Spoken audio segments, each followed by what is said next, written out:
Sebanyak 56 peserta CPNS di Kabupaten Pesawaran berhasil melanjutkan ke tahap seleksi kompetensi bidang atau SKB.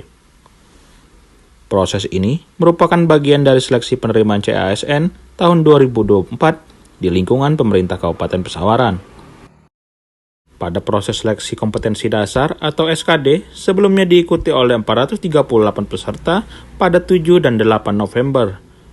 Dari hasil tes tersebut, dilakukan perankingan berdasarkan passing grade untuk menentukan peserta yang berhak melanjutkan ke tahap SKB.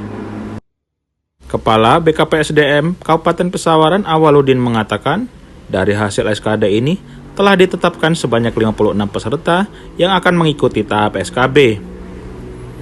Formasi yang tersedia ada 32 dan masing-masing membutuhkan setidaknya 1 orang pegawai.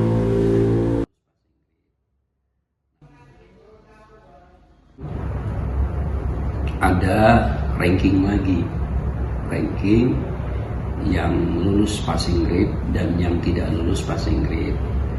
Nah, memang 438 itu memang ada 174 yang lulus passing grade. Tapi di 174 ini tidak serta-merta mengikuti SKB. Karena apa? Karena formasi kita memang sesuai yang kita buka ada 32 formasi. Berarti setiap satu formasi itu diikuti oleh tiga calon yang lulus passing grade yang tertinggi, dan yang tertinggi.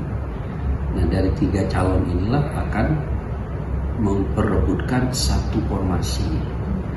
Maka di SKB ini ya kita sudah umumkan 2 hari yang lewat melalui website Kabupaten Pesawaran ya, bahwa mereka yang lulus bisa melihat langsung. Kemudian nanti di sana di pengumuman itu juga ada pemberitahuan untuk mengikuti tahap selanjutnya. Nah, tahap selanjutnya ini salah satunya untuk SKB ya.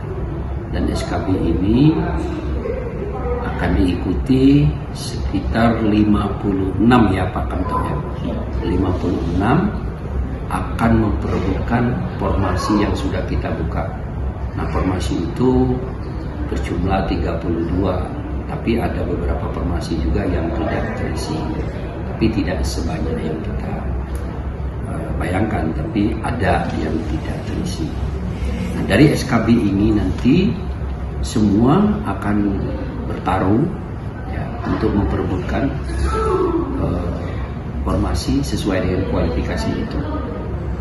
Nah, kemudian semua proses akan dilaksanakan oleh Panselnas.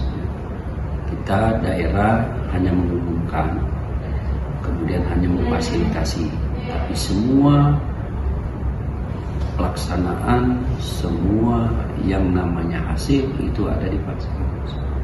Dan sekarang kita cukup tahu bahwa ya tesan ini memang sudah transparan, terbuka, tidak lagi seperti yang dulu-dulu. Kalau dulu kan masih LJK ya, Mbak Agustin.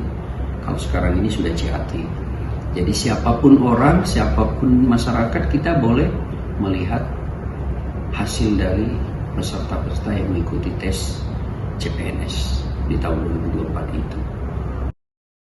Awaludin memastikan proses seleksi ini berlangsung transparan. Hasilnya bisa diakses oleh masyarakat secara langsung. Pihaknya berharap proses SKB dapat berjalan dengan lancar dan peserta diberikan kemudahan dan kelancaran untuk mengikuti semua seleksi. Dari Kabupaten Pesawaran, Okindra Jaya melaporkan.